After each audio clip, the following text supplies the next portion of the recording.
Good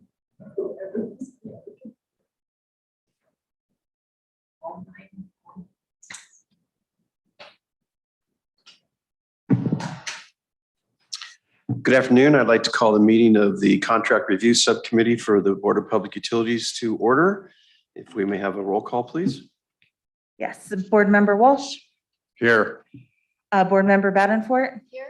and Chair Galvin. Here. Just a reminder to the members that only 3 microphones can be on at the same time, so please mute your microphone when you're not speaking. Item 2 on the agenda is public comments. So we'll take public comments on non-agenda matters. If you wish to make a comment via Zoom, please raise your hand. If you're dialing in via telephone, please dial *9 to raise your hand. Secretary Montoya. Okay, there's no one in the room wishing to make public comment, and no voicemail or email public comments were received. That will conclude the public comments. So we'll now move to item number 3, Acting Director Prinz. Yeah, I'd like to introduce the item. Santa Rosa Water has a professional service agreement with N. Harris Computer Corporation and has in North Harris Computer Corporation. Kimberly Zunino is going to be going over a proposed amendment, which happens to be amendment number 9 for a variety of different items, which Kimberly will detail for us. So you want me to share now? Okay.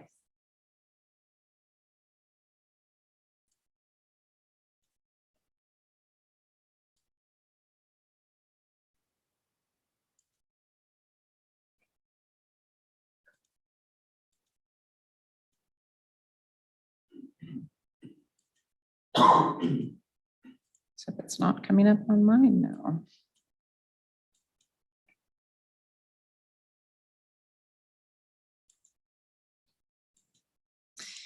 Yeah, it's not coming back to. I can see it, just for what it's worth. So I can it's see it. presenting over there. I can but see it it's as not a But it's not showing you giving me your my notes. notes. Hit stop share. All right. Yeah, I can do it without. It's Are fine. you sure? Yeah. Okay. I think I know it well enough. All right. Good afternoon, Chair Galvin and members of the subcommittee. I am here to introduce to you a proposed amendment for the N. Harris agreement. And we will go through all of the amendments that are going to happen with this one contract. So as you are probably aware, Santa Rosa Water uses a water billing system that we implemented in 2008. It's called Advanced CIS. You notice, and as Deputy Director Prince pointed out, that the agreements are actually with North Harris. It's not forwarding on the Zoom. We had all these technical problems worked out. We did. We really, really did. This room has had some issues. Let's see.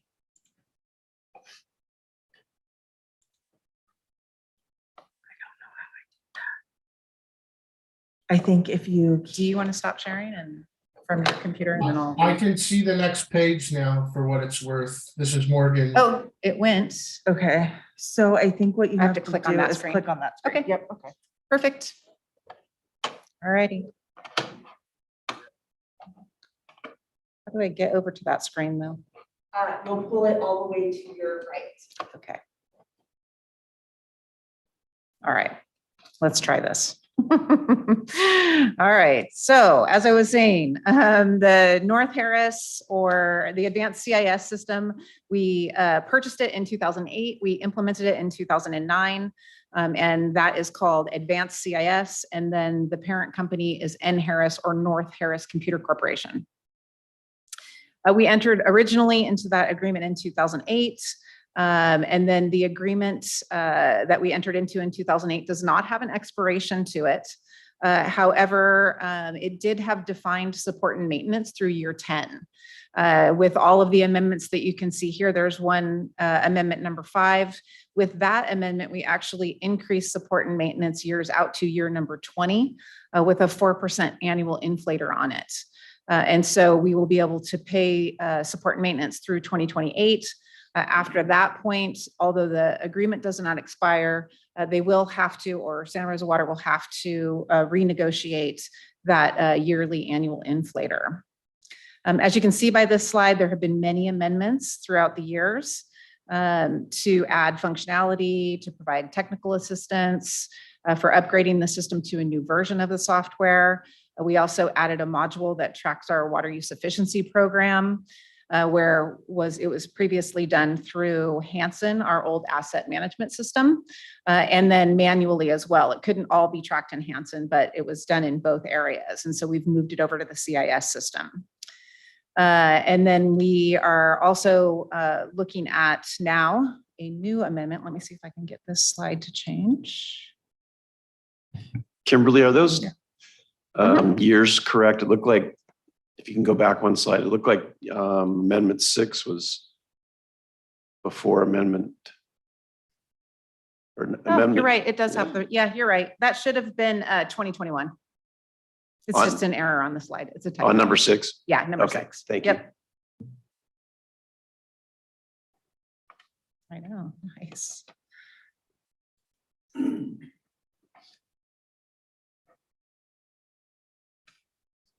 All right, so today we are going to be looking at the proposed amendment number 9. You can see that there are multiple items that come with this amendment, and I will go through those in detail for each one of the pieces.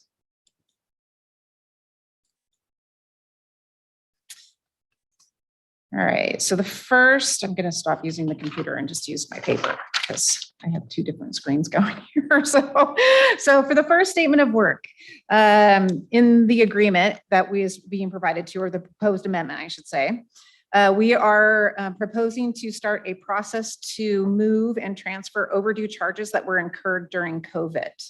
You may remember that during the emergency, the state implemented a moratorium on turning off water services for non-payment. And so during that time, we had up to 2,000 accounts that were holding balances of over $2 million at times. We also discontinued charging delinquent fees at that time. And that was all just to assist our customers through the emergency and to meet the state moratorium on not turning off the water services. In the 2 years since that, we have had multiple programs that have become available through the state and the federal government. Those were to assist the customers with paying their bills, some of which are still going on, but no new sources are going to be developed now that the emergency has ended. So with the emergency ending and the moratorium being lifted, Santa Rosa Water took steps to return to normal delinquent processes. We did this by taking all of the accounts that were past due. We closed all of those accounts. We started new accounts. And those arrearage charges stayed in those closed accounts. This allowed us to have the opportunity to turn the delinquent process back on, start charging delinquent fees, and being able to turn off customers for non-payment again.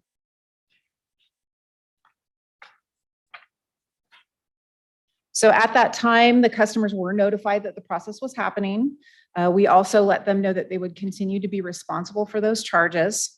And that in the future that those charges would become subject to disconnect. So those arrearage charges, as we start moving them back onto the bill, will become subject to disconnect.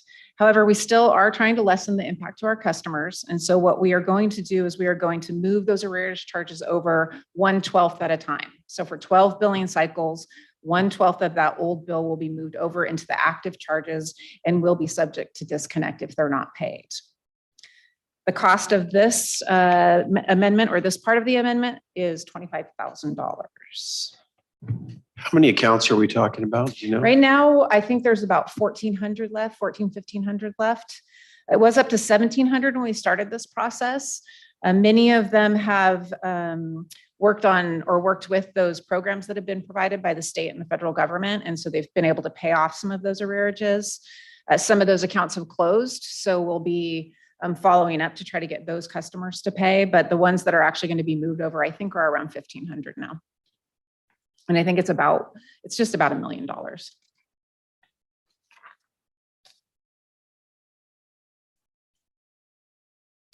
So the second SOW that we have for this proposed amendment is for the water shortage rates to be put into CIS. The Urban Water Management Plan, which was approved by City Council in 2021, includes the Water Shortage Contingency Plan. And that plan has rates designed in it to keep the utility financially stable in times of water shortage. It also has penalties that have been developed in it for customers that do not comply with the regulations. With our rate structure, we have more than 100 rates that we actually have to change when it comes time to change rates. So it's a complicated process, and we are going to use this process to actually develop the water shortage rates so that it can be something that just gets turned on or turned off during water shortage. And it also will be able to calculate the penalties for us. This piece of work will be another additional $25,000.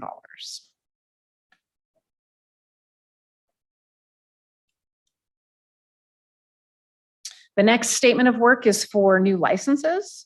So with the implementation of all of the other software such as AMI and CityWorks and the enhancements that we've made to the system by moving the water conservation or the water use efficiency programs into it, we have a lot more people using the system. And because we have a lot more people using the system, we run out of licenses and our customer service representatives can't get in to do billing and customer service. So we are going to purchase 10 additional licenses. These licenses will then allow those other people to use the system and make it so that we're able to provide our core function, which is billing and customer service.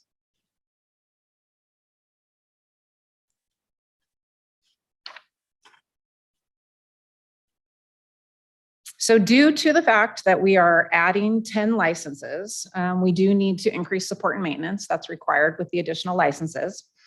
We do, however, though, also have an additional support and maintenance that needs to be added, and that is due to the CityWorks project. So when we interface CityWorks and CIS, we have an old interface. It's called a REST API. I don't think I put the name, maybe I put, oh, I did, Representational State Transfer Application Programming Interface. We used to use that with the old electronic online billing system that we had, or payment system, I guess I should say.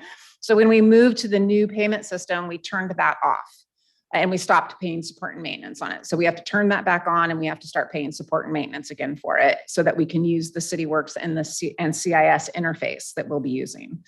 So that's about $30,000 a year. However, what you're seeing here is the total amount through the end of the current agreement that has the defined support and maintenance. So like I said, it goes through 2028. This is actually the total cost for all of that support and maintenance with the 4% inflator added to it all the way through 2028. At that time, like I said, Santa Rosa Water will have to decide if they want to continue with the system, and they'll have to renegotiate that percentage annual inflator. So you can see cost here is $144,592, but that is for the life of the support and maintenance that's already defined in the agreement. This isn't just 1 year.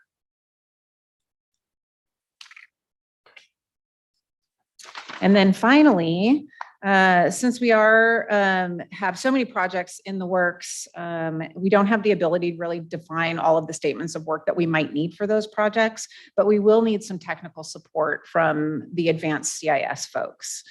So we are proposing to add just 100 hours of technical support. That's just on an hourly basis that we're putting it in. We'll be using this for work on demand, so we will use it as we need it. And we will be using it for things like developing the CityWorks interface, the technical support that we need from them. We will also be, because of the CityWorks interface, the current meter inventory is housed in Hanson, and it's not really the appropriate place for it. So we'll be setting up the meter inventory in the CIS system. So we'll need some help with that. We also are going to be updating or upgrading to the newest version of their software, which is more of a web-based look and feel. And so as we move into that one, which is really the direction that most software is going, and we know in the future that also advanced CIS will also go to a web-based platform. And so it will prepare us for those future moves. And then finally, we also find that with every integration that we do, every enhancement we do, every time we start using interfaces between the systems, we need to build new reports. So we have to have some technical assistance that pulls data from all of the different systems that we use in order to build reports to help us just monitor, make sure that we're being accurate and doing our jobs, and making it more efficient for other groups as well. And the total cost for that is $27,000. And then finally, I just am giving you here all of the total compensation for the contract. So you can see the original cost, all of the amendments that we have done, including the proposed amendment at the bottom there, which comes to $276,592. And with that, I will take any questions that you might have. Thank you, Deputy Director Zanino. I'll open it up for any board or committee questions or comments. If there are none, thank you for the presentation, and I'll entertain a motion. Mr. Chairman, I'd like to make a motion. Call the question from the public. Okay, thank you. I move that the contract subcommittee, the Board of Public Utilities, recommend to the full Board of Public Utilities approval of contract amendment number 9 to professional services agreement with North Harris Computer Corporation for updates to Santa Rosa water billing software and additional licenses, with the increase of $276,592 to create a not to exceed total contract amount as changed by that amendment to $3,192,352. Second. Thank you. We have a motion and a second. At this time, I'll open it up for public comments on item 3.1. If you wish to make a comment via Zoom, please dial *9 or raise your hand, excuse me. And if you're dialing in via telephone, please dial *9. Secretary Montoya. Okay, there's no one in the room wishing to make public comment, no hands raised on Zoom, and we received no voicemail or email public comments. Thank you. Then may we have a roll call vote, please? Yes, Board Member Walsh, Yes. Board Member Badenfort, Yes. and Chair Galvin, Yes. and that passes unanimously. Very good. I think that concludes our agenda for today's committee meeting. So with that, we'll adjourn and see you all at our next full board meeting.